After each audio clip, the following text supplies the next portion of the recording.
Good morning students, एक बार फिर से वर्ल्ड हिस्ट्री के साथ हाजिर हैं हम नए टॉपिक के साथ।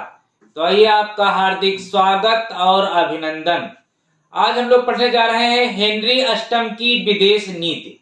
तो हम लोगों ने हेनरी अष्टम की गृह नीति पढ़ी। गृह नीति के अंतर्गत हमने देखा कि किस तरीके से उसने पोप पादरी का जो है पतन किया, इंग्लैंड से पोपों को नष्ट किया, पादरियों को नष्ट किया, मठों की समाप्ति की। और इसी के साथ आइए चलते हैं उसकी विदेश नीति में। हम देखेंगे कि हेनरी अष्टम के पिता जो थे हेनरी सप्तम, उन्होंने युद्ध ना करने की नीति अपनाई थी, मतलब शांति प्रिय नीति अपनाई। क्योंकि जब वो इंग्लैंड की गद्दी पर बैठे थे तो इंग्लैंड की जो आर्थिक स्थिति थी वो बहुत ज्यादा खराब थी और इंग्लैंड की जो दशा थी वो यूरोप में बहुत ही दयनीय थी। क्योंकि सामंतवाद का पतन हो रहा था, यानी मध्य युग की समाप्ति हो रही थी और आधुनिक युग प्रारंभ हो रहा था। उस कंडीशन में हेनरी सप्तम को इंग्लैंड की गद्दी प्राप्त हुई। लेकिन हेनरी सप्तम ने अपने जीवन काल में दो काम बहुत अच्छे किए थे। पहला काम उसने किया था कि सामंतवाद की समाप्ति की, और दूसरा उसने पूरे जीवन धनी बनने का प्रयत्न किया। तो इसी धनी बनने के क्रम में उसने अपने जीवन के आखिरी समय में इतना सारा धन, यानी 18 लाख पाउंड का जो है उसने राजकोष कलेक्ट किया था। यानी हेनरी अष्टम जब गद्दी पर बैठा 1509 में, तो उसे एक अतुल्य संपदा जो थी वो अपने पिता से विरासत के रूप में मिली। और इतनी ज्यादा विरासत के रूप में मिली कि उसने, जिस प्रकार उसके पिता ने कभी विदेश नीति अपनाई ही नहीं, यानी विदेशों से युद्ध किया ही नहीं, या मैं कह सकता हूं कि विदेशों की ओर ध्यान दिया ही नहीं, लेकिन अष्टम ने अपने पिता सप्तम की नीति का परित्याग करते हुए, चूंकि अष्टम के पास धन की कमी नहीं थी, धन उसे बतौर विरासत में मिल गया था, वंशानुगत रूप से प्राप्त हो गया था, या बिना किसी मेहनत के प्राप्त हो गया था, तो मैं कह सकता हूं कि अष्टम ने विदेश नीति की ओर भी ध्यान दिया। तो चलिए आज हम लोग हेनरी अष्टम की विदेश नीति के बारे में अध्ययन करेंगे।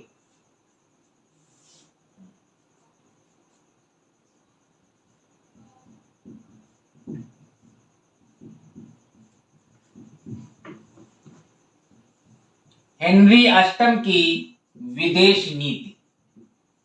हेनरी अष्टम की क्या क्या फॉरेन पॉलिसी रही, इसके विषय में हम लोग अध्ययन करेंगे। बहुत ही सिंपल है, आइए देखें। सबसे पहली नीति जो थी उसकी पवित्र संघ में सदस्य बनने की नीति। कि जो हेनरी अष्टम था वो कैथोलिक धर्म का बहुत बड़ा अनुयायी था। जैसा कि हम लोगों ने प्रारंभ में पढ़ा था कि वो पोप का बहुत बड़ा भक्त था और कैथोलिक धर्म का बहुत बड़ा अनुयायी था। यानी वो कैथोलिक धर्म के विरुद्ध कुछ भी सुनता नहीं था। तो अब देखते हैं कि जो हेनरी अष्टम है इस समय इंग्लैंड में है। यानी जो इंग्लैंड है, थोड़ा सा ग्राफ के माध्यम से हम लोग समझने का प्रयास करते हैं कि इस समय इंग्लैंड का कौन कौन दुश्मन है। इंग्लैंड का एक तो दुश्मन है आपका स्पेन, दूसरा इसका दुश्मन है फ्रांस, तीसरा कोई दुश्मन ही नहीं, दो दुश्मन है स्पेन और फ्रांस। क्योंकि जो मध्य युग समाप्त हुआ और आधुनिक युग प्रारंभ हुआ तो उस समय पूरे यूरोप में स्पेन, इंग्लैंड, फ्रांस, बस यही 2-3-4 देश थे जिनके इर्द गिर्द वहां की पूरी राजनीति घूमती थी। तो इनके दो ही देश दुश्मन थे, एक स्पेन और एक फ्रांस। तीसरा एक व्यक्ति और है, पोप। पोप को भी हमें ध्यान देना होगा कि इसमें पोप कहां है। पोप इस समय इटली में है, यानी रोम में है। या ध्यान रखिएगा, तो क्योंकि पोप की भूमिका को भी हम लोग नकार नहीं सकते। अगर हम लोग इंग्लैंड की विदेश नीति पढ़ रहे हैं, अष्टम की विदेश नीति पढ़ रहे हैं, तो हम पोप की भूमिका को किसी भी तरीके से नकारेंगे नहीं। खैर जो भी हो, आइए देखें कि जो उत्तरी इटली था, यहां पर देखिए, जो उत्तरी इटली था यहां पर फ्रांस का अधिकार था, यह आप बात समझिए। और जो स्पेन है, स्पेन का इटली के नेपल्स और सिसिली पर अधिकार था। अब आप समझिए, यानी उत्तरी इटली पर फ्रांस का अधिकार था और नेपल्स और सिसिली पर स्पेन का अधिकार था। लेकिन अधिकार तो इन दोनों देशों का था यहाँ पर, क्योंकि नेपल्स और सिसिली ये भी इटली में पड़ते थे और उत्तरी इटली तो इटली में है ही है। तो अधिकार तो इनका था, लेकिन कहीं ना कहीं इन दोनों देशों को एक ये डर था कि जो वेनिस है, वेनिस के जो लोग हैं वो कहीं ना हम लोगों पर आक्रमण ना कर दें। ये स्पेन भी इस बात को लेकर के डर रहा था और ये आपका फ्रांस भी इस बात को लेकर के डर रहा था। तो अब ये दोनों लोग क्या करेंगे, इन्होंने क्या किया कि एक ऑस्ट्रिया के राजा है मैक्समिलियन, ये ऑस्ट्रिया के राजा हैं, इनको बुलाया जाएगा बाकायदा सम्मान के साथ। और इनको कौन बुलाएगा, फ्रांस बुलाएगा और इटली, फ्रांस बुलाएगा और स्पेन बुलाएगा। इनसे कहेगा कि एक काम करिए, आप जो है वेनिस के साथ एक संधि कर लीजिए, ठीक है। जिस संधि का नाम है, इस संधि का नाम दिया गया था लॉर्ड ऑफ कैम्ब्रे।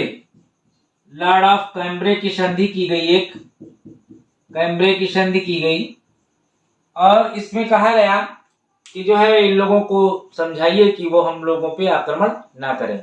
लेकिन अब हुआ क्या यहाँ पे कि जो ये पोप है, पोप को कहीं ना कहीं इस बात का खतरा है कि जो फ्रांस है वो पूरी तरीके से इटली पर अधिकार ना कर ले। अब देखिए यहाँ पर अपनी पोप अपनी पूरी भूमिका निभा रहा है, ये सोच रहा है कि कहीं जो फ्रांस है वो उसने उत्तरी इटली पर ऑलरेडी पहले से कब्जा कर लिया है, तो कहीं ये पूरी इटली पर कब्जा न कर ले, हम लोगों को गुलाम न बना ले। इसके लिए इटली क्या करेगा, ये पोप क्या करेगा, पोप अब जाएगा स्पेन के जो राजा हैं फर्डिनेंड, स्पेन के राजा फर्डिनेंड, इनको बुलाएगा और मैक्समिलियन को बुलाएगा, इन दोनों को बुलाएगा और इन लोगों से क्या कहेगा कि ये जो तुमने वेनिस समझौता है इसको करो, यानी वेनिस समझौता करो। क्योंकि हुआ क्या था कि फ्रांस के उत्तरी इटली पर कब्जा कर लेने से और फ्रांस के नेपल्स और सिसिली पर कब्जा कर लेने से जो वेनिस के लोग थे वो इनसे नाराज हो गए थे, यानी वो वेनिस समझौता नहीं करना चाहते थे, क्योंकि कहीं ना कहीं उनका कुछ हित जरूर जुड़ा हुआ था यहाँ से। तो पोप ने फर्डिनेंड जो कि स्पेन का राजा था और मैक्समिलियन जो कि ऑलरेडी ऑस्ट्रिया का राजा है, इन दोनों को बुलाया, कहा तुम लोग वेनिस समझौता के लिए प्रेरित करो ताकि जो है फ्रांस जो है इनका प्रभुत्व कुछ कम हो सके। तो अब एक दोनों लोग आएंगे और दोनों लोग क्या करेंगे, एक पवित्र संघ बनाएंगे, एक पवित्र संघ बनाएंगे। पहली बार ये 1513 में पवित्र संघ बनेगा और जब ये संघ बनेगा तो इस संघ में क्या होगा, हेनरी अष्टम, जो हेनरी अष्टम है ये इसका जो है सदस्य बन जाएगा, क्योंकि जब संघ बन जाएगा तो इसका सदस्य बन जाएगा।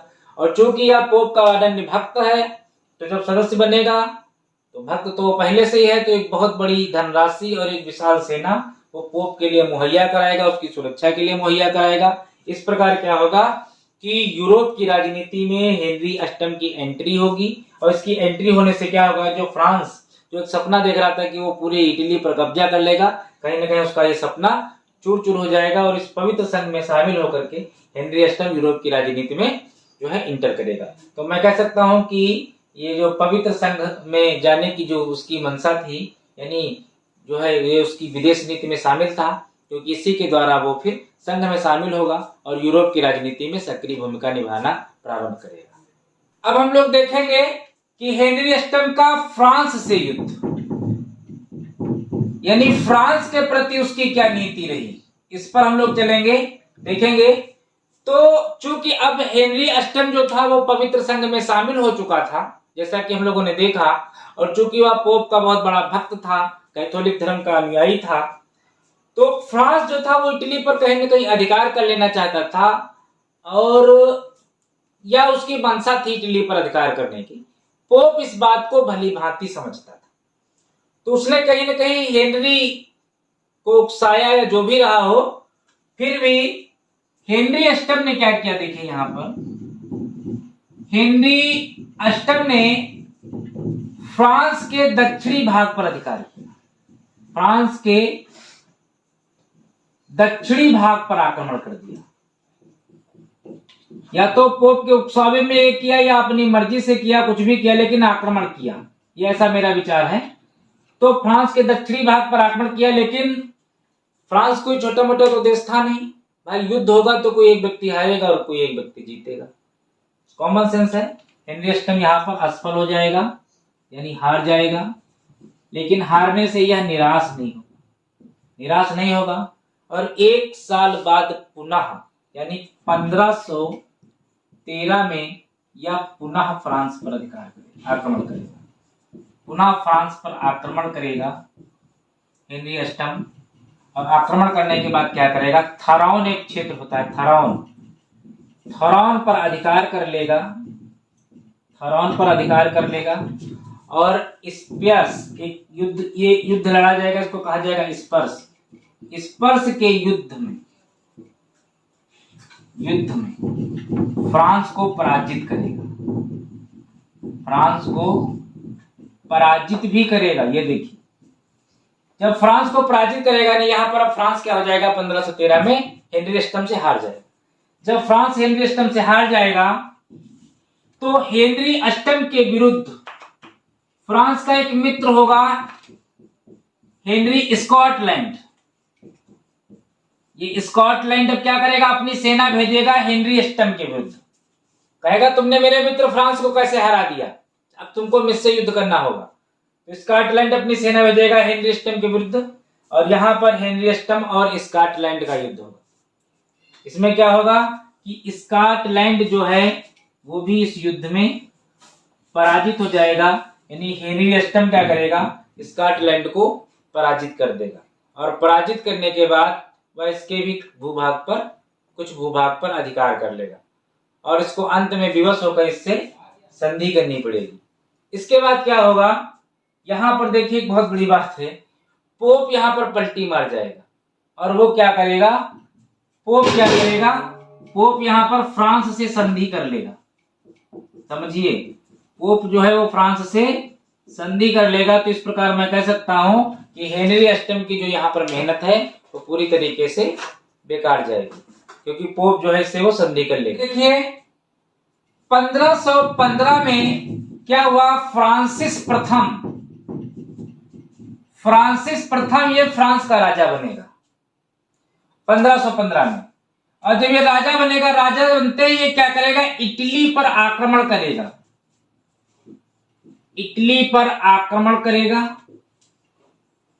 और इटली का एक क्षेत्र था मैरिग्नैनो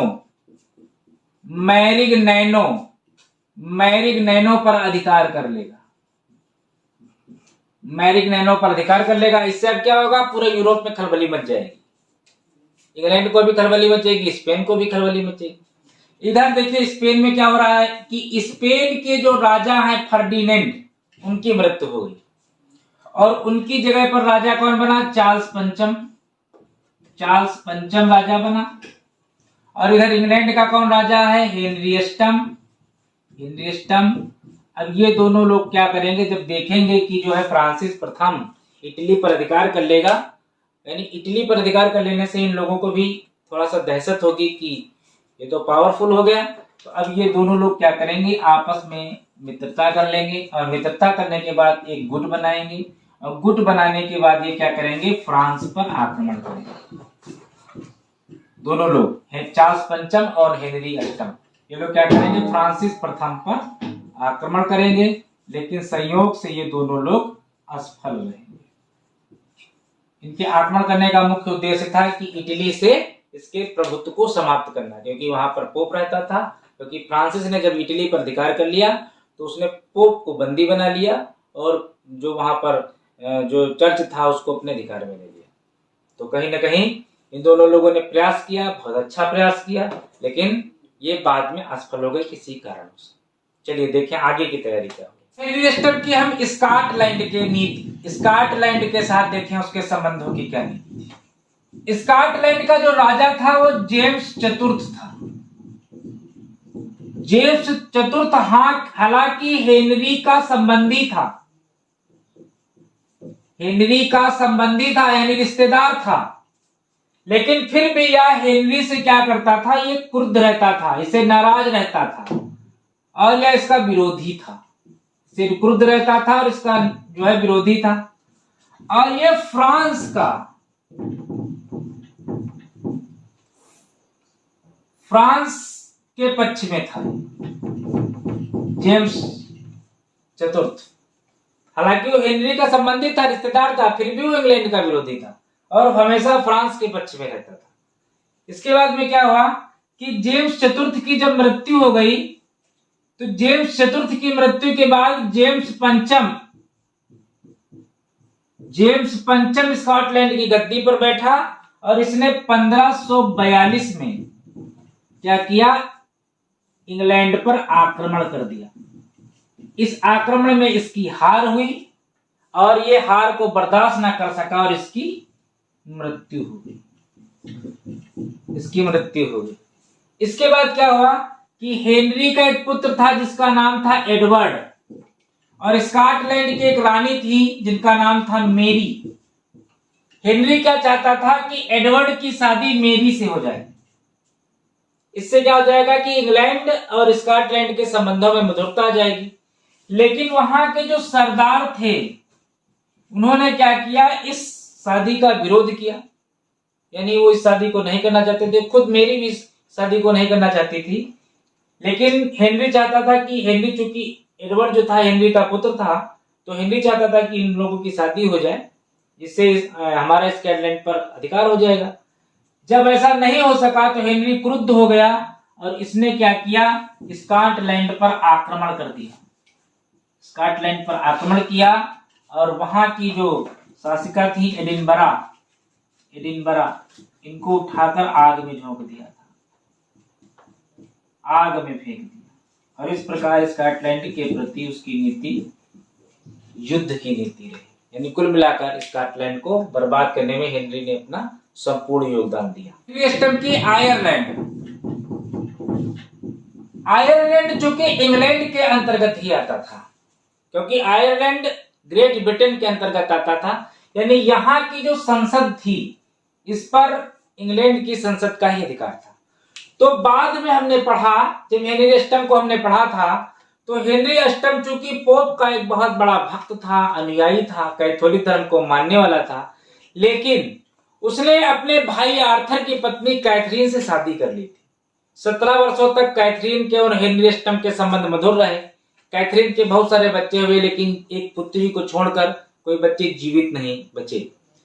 कैथरीन अस्वस्थ भी रहने लगी थी और चूंकि हेनरी अष्टम पुत्र प्राप्त करने का इच्छुक था, लालसा था उसकी कि वो उसे एक पुत्र हो, तो ऐसी दशा में चूंकि अब उसे लगा कि कैथरीन से पुत्र प्राप्त ना हो सकेगा, इसलिए वह कैथरीन से संबंध विच्छेद करना चाहता था।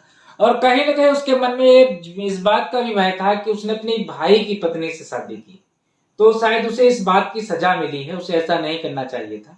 हालांकि उसने पोप से इस बात के लिए कहा कि वो अब कैथरीन से उसके संबंध विच्छेद करवा दे, लेकिन पोप चूंकि उसमें स्पेन का बहुत बड़ा प्रभाव था, तो स्पेन के प्रभाव में आकर उसने ऐसा करने से मना कर दिया।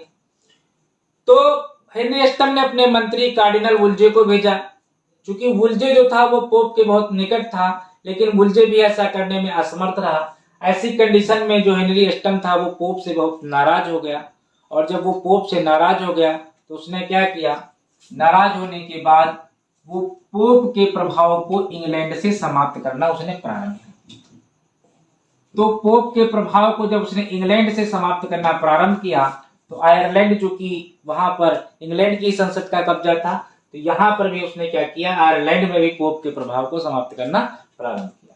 तो देखिए आयरलैंड के प्रति उसकी यह नीति पहली रही कि पोप के प्रभाव को उसने यहाँ पर समाप्त करना प्रारंभ कर दिया। अब इससे क्या हुआ कि जो यहाँ पर कैथोलिक धर्म के लोग थे, जो यहाँ पर कैथोलिक धर्म को मानते थे आयरलैंड में, वो इसके विरोधी हो गए।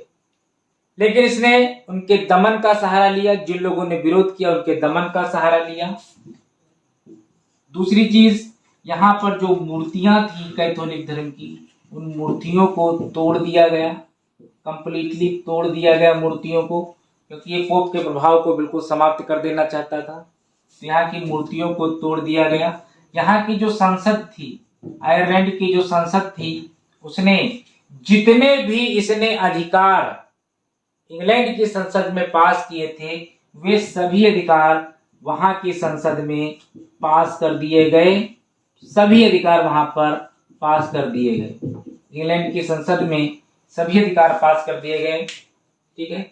और इसके बाद में जो आयरलैंड की वहां पर जिन सरदार, जो वहां के जो सरदार वगैरह थे, उन सरदारों को हेनरी अस्टम ने क्या कर दिया, धन आदि से अपने पक्ष में कर लिया, धन आदि से पक्ष में कर लिया। और इतनी वहां पर इसने शांति स्थापित कर दी कि किसी को चू तक बोलने की हिम्मत नहीं। यानी पूरे इंग्लैंड को अस्टम ने क्या कर दिया, अपने पक्ष में कर लिया कंप्लीटली। वहां पर पोप के प्रभाव को, कि लास्ट में ये पोप से चढ़ जाता है तो कंप्लीटली पोप के प्रभाव को आयरलैंड से बिल्कुल खत्म कर देता है। वहां पे जो मठ होते हैं उनको तोड़ दिया जाता है, मूर्तियों को तोड़ दिया जाता है, और जो प्रोटेस्टेंट धर्म है इसको बढ़ावा दिया जाता है। जो नया धर्म है प्रोटेस्टेंट, इस धर्म को जो है बढ़ावा दिया जाता है। और इस प्रकार अगला देखें, शक्तिशाली नौसेना का निर्माण करता है। क्योंकि अब इंग्लैंड जो है, अब इंग्लैंड भी यूरोप की राजनीति में जा चुका है, तो यूरोप की राजनीति में जा चुका है, तो अब वो अपने देश को पावरफुल बनाना चाहता है। क्योंकि इंग्लैंड ऑलरेडी पहले से प्रायद्वीपी था, तो शक्तिशाली नौसेना। अब इसने देखा, हम लोगों ने देखा कि इसके पिता जो हेनरी सप्तम थे, उन्होंने बहुत सारा धन कलेक्ट किया था। तो जब ये गद्दी पर बैठा तो 18 लाख पाउंड जो है खजाना था। इसके अलावा इसने वहां पर मठों को तोड़ डाला, तो उसमें जो संपत्ति थी, और चर्चों को समाप्त किया, गिरजाघरों पर कब्जा कर लिया था। ठीक, जो ननरीज थे, जो भिक्षुड़ियों के मठ होते थे, उनको भी इसने जो है तोड़ डाला, उन पर कब्जा कर लिया। तो यहाँ से जो एक अपार संपदा इसको प्राप्त हुई, अष्टम को अपने पिता से जो प्राप्त हुई, उसके बाद मठों को समाप्त करने से जो संपदा प्राप्त हुई, और जो चर्चों को समाप्त करने से, जो ननरीज को समाप्त करने से जो संपदा उसको प्राप्त हुई, उस सारे पैसों को हेनरी अष्टम ने क्या किया, जहाजों के निर्माण में लगाया। देखिए तो बहुत अच्छा काम किया, जहाजों के निर्माण में लगाया, और बहुत सारे जहाजों का निर्माण करा करके एक शक्तिशाली नौसेना का निर्माण किया। तो इस प्रकार मैं कह सकता हूं कि इंग्लैंड को आधुनिकीकरण करने का जो लास्ट में श्रेय है वो हेनरी अष्टम को ही जाता है मेरे हिसाब से। हालांकि इसके बाद में एलिजाबेथ आएगी और इसी शक्तिशाली नौसेना के दम पर वो एक स्टेटमेंट जारी करेगी कि इंग्लैंड का सूर्य कभी भी अस्त नहीं होता। तो हमेशा ये कहेगी कि इंग्लैंड का सूर्य कभी भी अस्त नहीं होता, और आगे चल करके एलिजाबेथ इंग्लैंड को इतना पावरफुल बना देगी कि कोई भी इंग्लैंड से भिड़ने की हिम्मत नहीं करे। तो इस प्रकार हेनरी अष्टम की जो विदेश नीति रही, कुछ मामलों में हम कहेंगे कि सफल रही, लेकिन ज्यादातर मैं ये कहूंगा कि जो इनकी विदेश नीति थी वो असफल रही, क्योंकि कहीं ना कहीं ये फ्रांस से भी हारे और स्पेन से भी हारे, लेकिन अंत में ये इंग्लैंड को शक्तिशाली बनाने में सफल हुए। Thank you.